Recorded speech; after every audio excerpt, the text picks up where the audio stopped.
This is Alexander Baker of Reverie Astrology, here with a read-through of my brief article from the evening of September 1st, 2025, entitled Between New Moon and Blood Moon.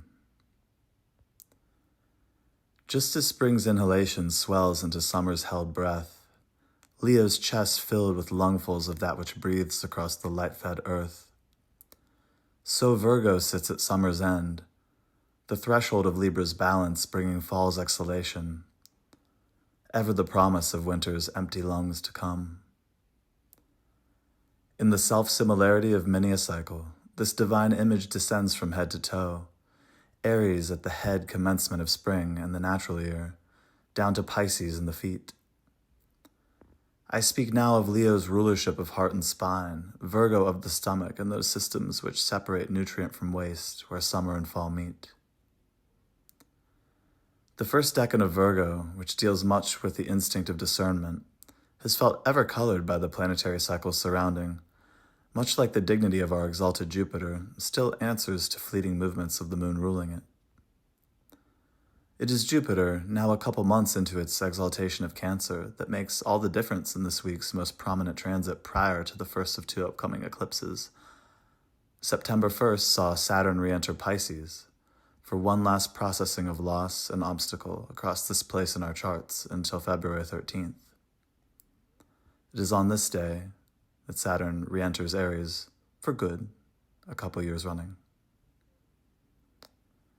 It's been curious tracing the emotional complexion of this lunar cycle, now more than a day past first quarter, as the new moon happens so soon after the sun's entrance to Virgo, and we're not a week from the full blood moon lunar eclipse in Pisces coming September 7th.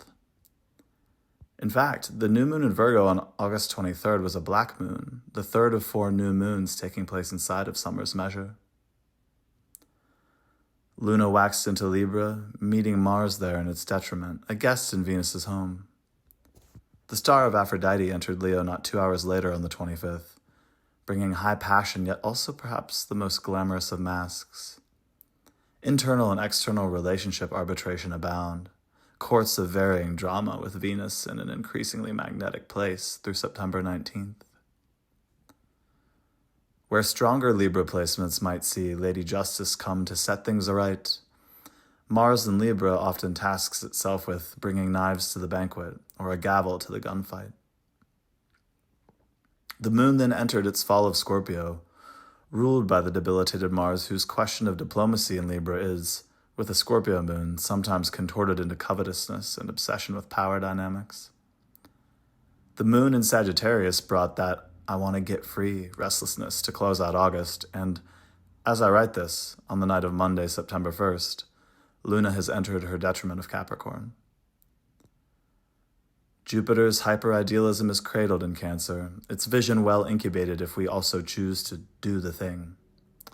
And with Saturn's seemingly backward drift from its fall of Aries to Pisces' ocean floor once again, this last 5-month stretch of Saturn, which originally entered Pisces in March 2023 to leave late May of this year, in the mutable water sign, this time might just hold more faith than confusion.